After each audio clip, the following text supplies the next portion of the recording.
Welcome to our patient environmental assessment with Justin Haycraft and Courtney Bohling. Today we will be observing and assessing a home as well as a business for our 18-year-old female patient who is currently paraplegic and wheelchair bound.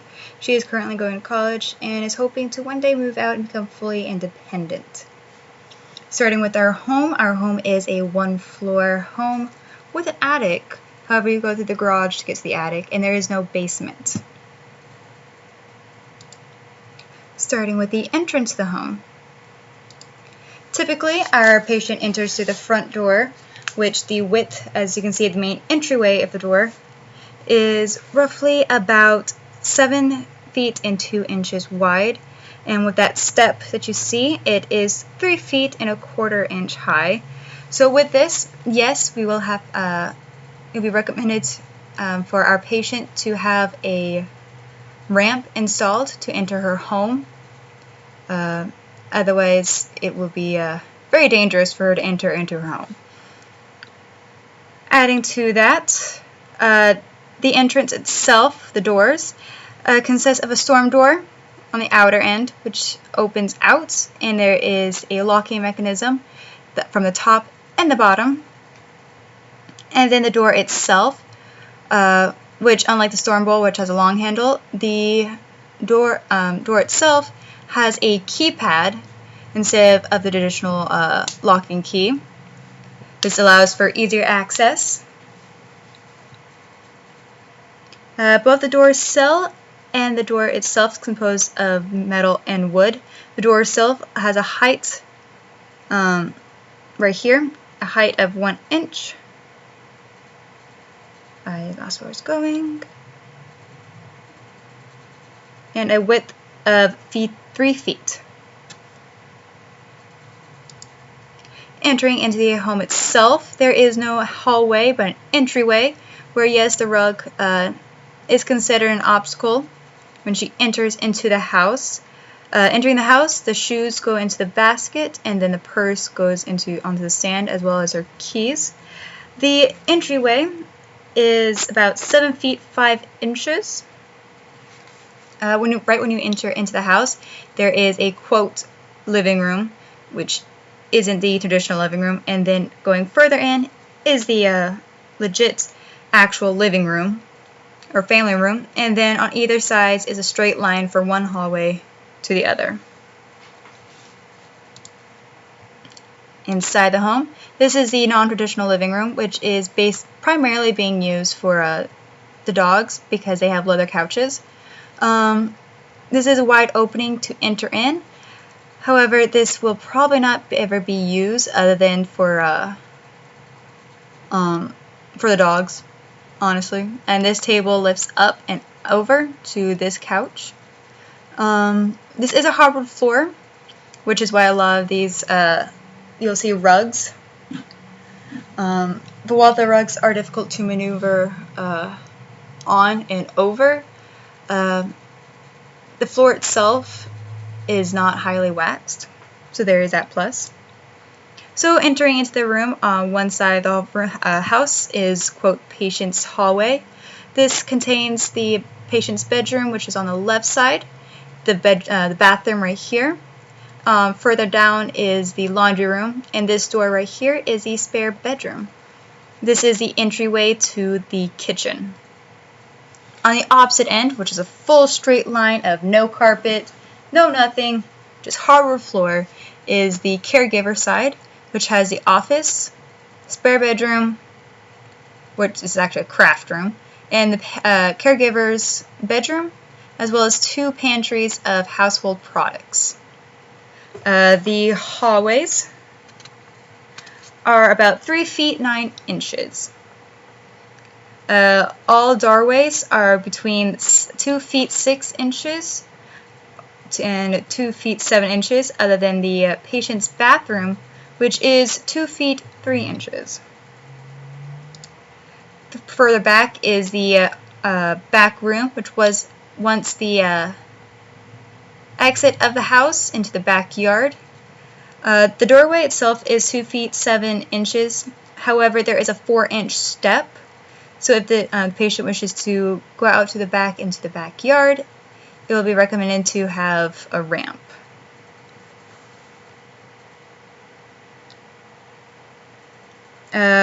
Further into the home, there are possibly these outlets, but most of them are pressed up against the wall well enough that she will not be bumping into them. As well as there's no cables on the floor for the wheels to get stuck.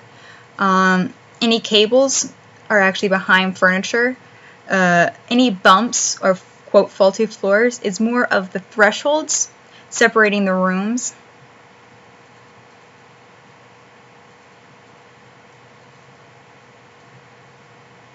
And there's no visible pipes or radiators. And as you can see, the light switches, they are roughly about 4 feet from floor to midway of the light switch itself. And entering to the patient's bedroom.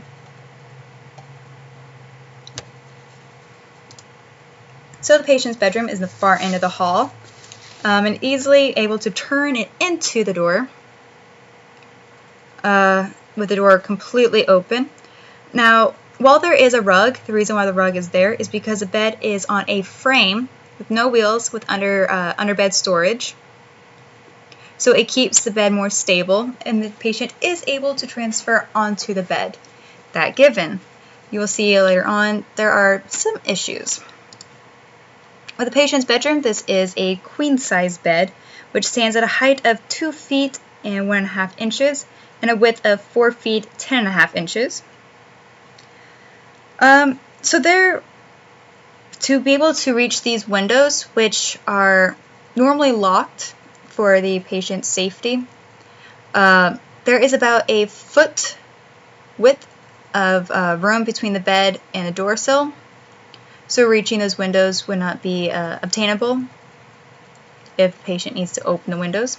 And there is a nightstand right next to the bed, as well as a headboard, but no footboard. On the footboard is a home phone, as well as a charging port. In front of the bed is the dresser, PlayStation, and TV. Typically, one of the controls are unplugged and next to the bed, as well as her remote to turn on her TV. But despite the picture, there is actually close enough room to sit on the edge safely and be able to open those drawers and grab any clothes the patient may need. Now with the closet, while she is able to obtain clothes from the closet doors are not recommended as they are accordion style and prefer more of a door opening or sliding doors. Especially with that these accordion doors in this desk hinders the full opening of these doors, and therefore either the desk needs to be switched for something smaller or the sliding doors. Yes, this is a wheeled chair. Most likely be getting rid of the wheeled chair so that, and the trunk, so that she can be underneath the desk and able to perform any homework.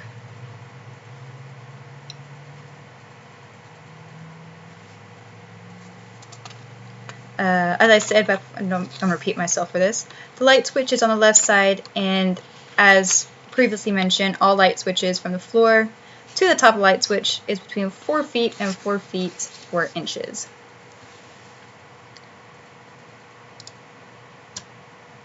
And the bathroom.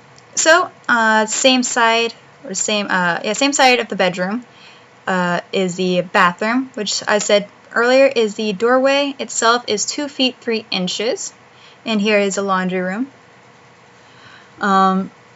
Which, mentioning the laundry room now, would possibly not be accessible to our patient simply because how the dryer and washer is set up.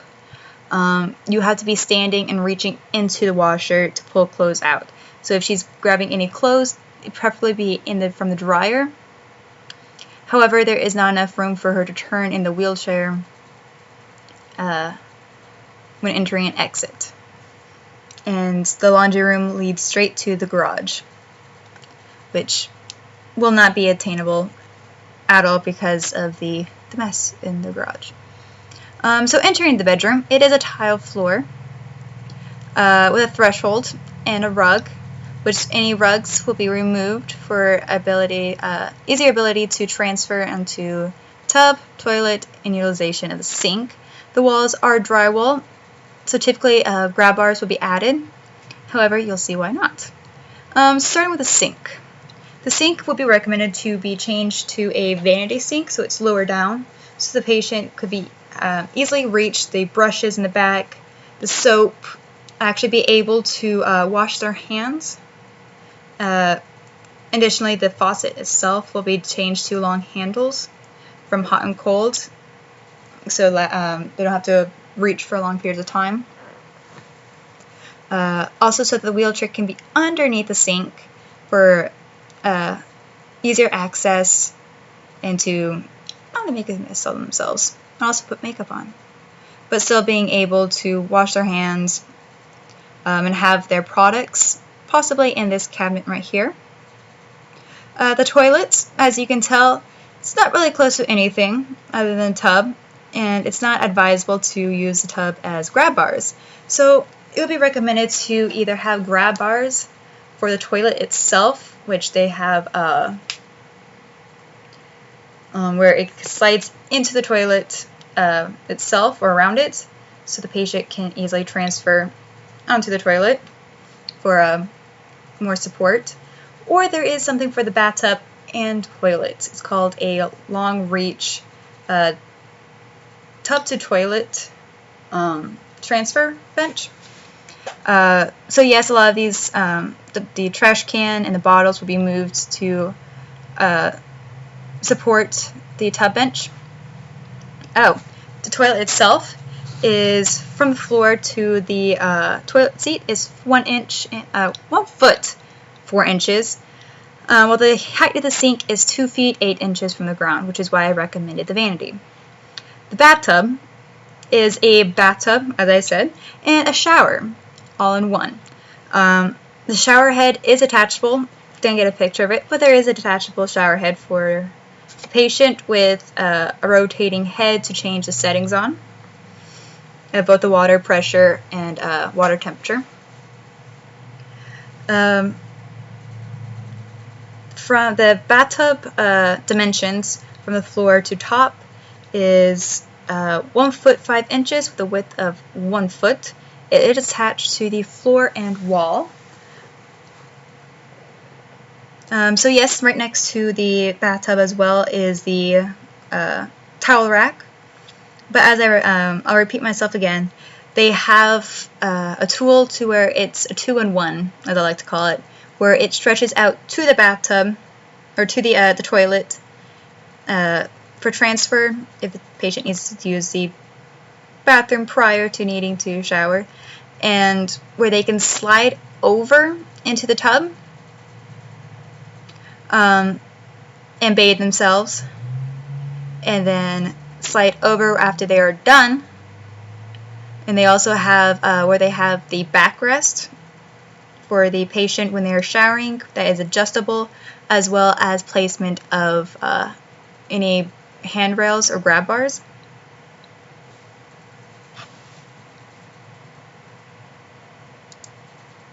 Now the living room. There are a total of 3 light switches on each entrance/exit. There are also the side tables, love seat, couch, and reclining chair. This is a picture of the patient's preferred sitting, which both the couch and the love seat from floor to seat is 19 inches. So maneuverability would be difficult because of, once again, the rug. However, that can also provide traction when transferring to the couch or to the love seat. When transferring over, the dog beds might pose a problem if the reclining chair remains, but that can to the parent caregiver's decision whether or not that stays. possibly goes for the easier maneuverability for the patient, as well as this side table would need to be moved in order to assist the patient to be able to enter into this side, which I will explain later on why that's a big deal. So yes, the patient is also able to access any remotes for the radios, TVs, PlayStation, Xbox. Is actually through these side compartments in the middle compartment. This also reclines back. And yes, it is leather, so there is that risk of sliding. However, the ridges on it decreases that chance.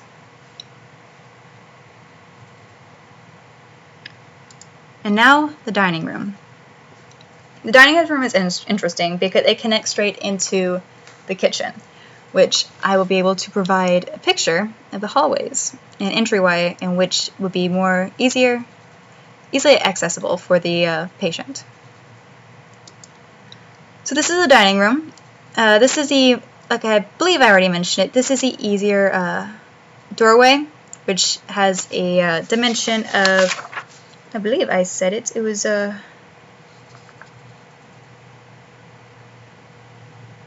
I not? 2 feet 11 inches. That's what it was. 2 feet 11 inches. While the hallway, its other entrance into the kitchen, is 2 feet 6 inches. So the only way for the patient to enter is through this way. Yes, the mop will have to be removed, as well as a trash can to avoid the possibility of bumping into it. But the table itself, from floor to the tabletop, is 2 feet and ½ inch tall. So the patient is able to access the table to join family meals. And yes, it is tile, and the table is pulled out enough to access the windows, turn, grab coffee, windows, and complete the turn. The chairs are currently pulled out to show that there are room for the chairs to go in and out. Like I said, there is a light switch where it's on the other side right here. It is accessible once the trash can and mop is removed. And as I said, the dining room is connected to the kitchen. So we'll discuss the entryways and the easy way for the patient to enter the kitchen. So these are the 2 entryways into the kitchen, one from the living room and one from the patient's hallway. The patient's hallway is difficult because it is 2 feet 6 inches and requires a tight turn that is not able with a current wheelchair. A lot of the tight turns, even into the bathroom, the bedroom, or into this kitchen, it would be difficult to enter because of tight turns. So this is not unadvisable, but here's a light switch. And entering this one, this is a 2 feet 11 inches wide. Once these items right here are removed, the light switches right here, both into the kitchen and the dining room, are easily accessible. Now, the kitchen is difficult for the patient to maneuver around because of this island, as well as these mats. These foam mats will most likely have to be removed, but they were used for the caregiver's feet for support. But this island so the dimension-wise, from the fridge to the island is 2 feet 6 inches. The oven to island is an additional 2 inches, and the sink to the island is 2 feet 10 inches.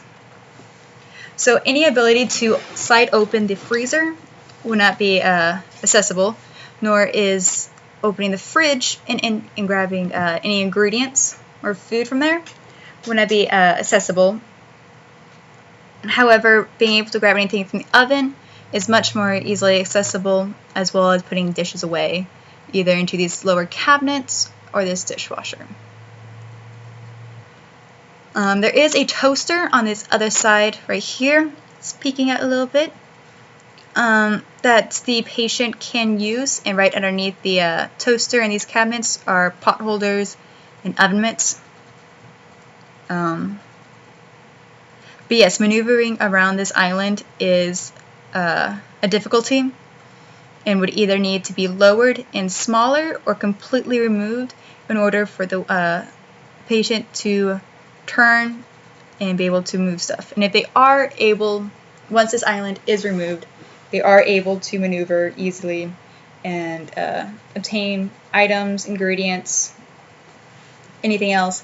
They would require a tray, a carrying tray or a pushing tray, in order to transport objects from one side of the kitchen to the other without dropping it.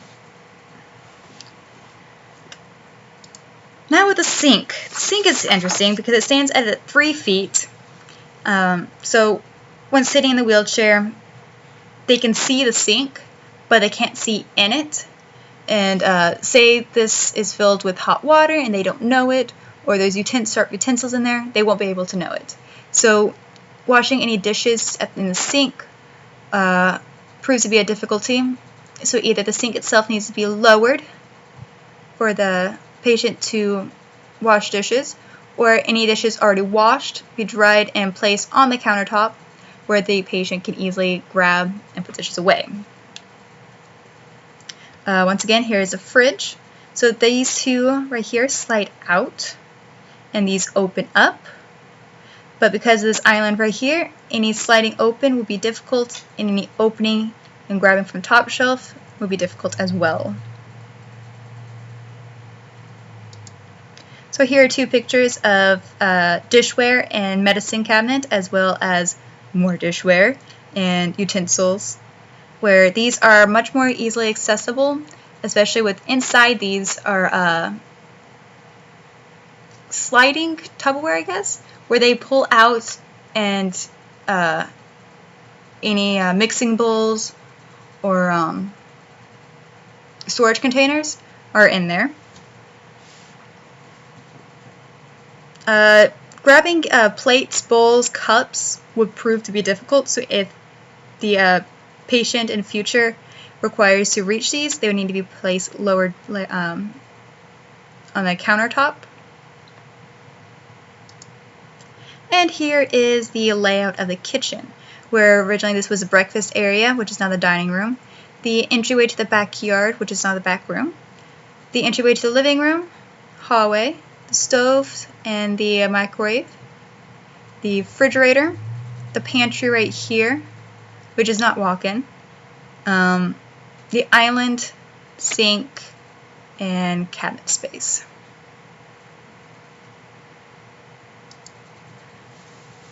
And now the business of choice. We chose GameStop and Perry.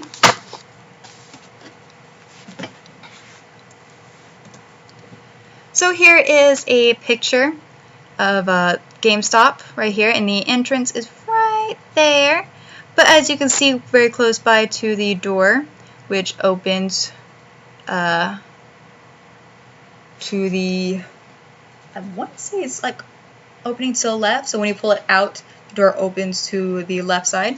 There are 2 handicap parking spots with a universal sign of "Do Not Park Here," with a wheelchair accessible ramp, which has been tested by Justin multiple times and has been successful at every time getting up those ramps and turning in order to open that door.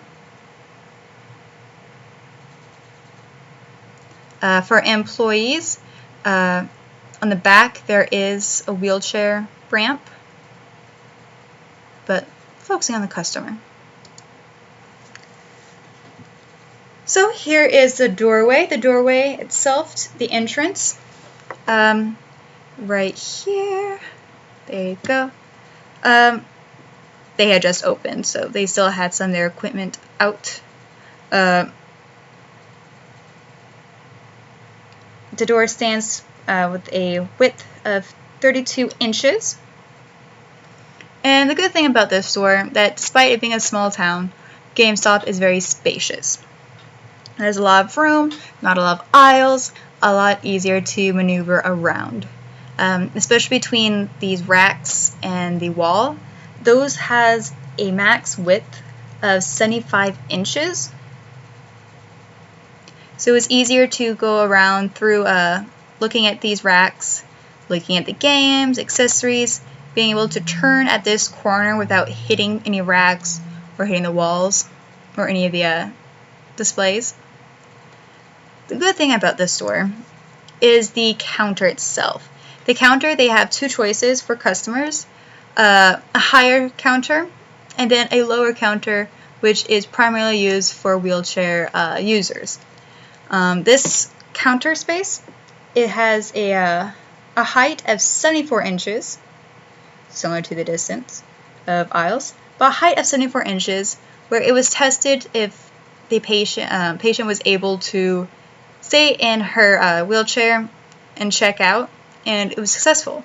Being able to place items on the counter, check out, see the screen to be able to put in their 4-digit code, and was able to leave without any trouble running into anything. And that concludes our environmental assessment for the home of our patient as well as our selected business.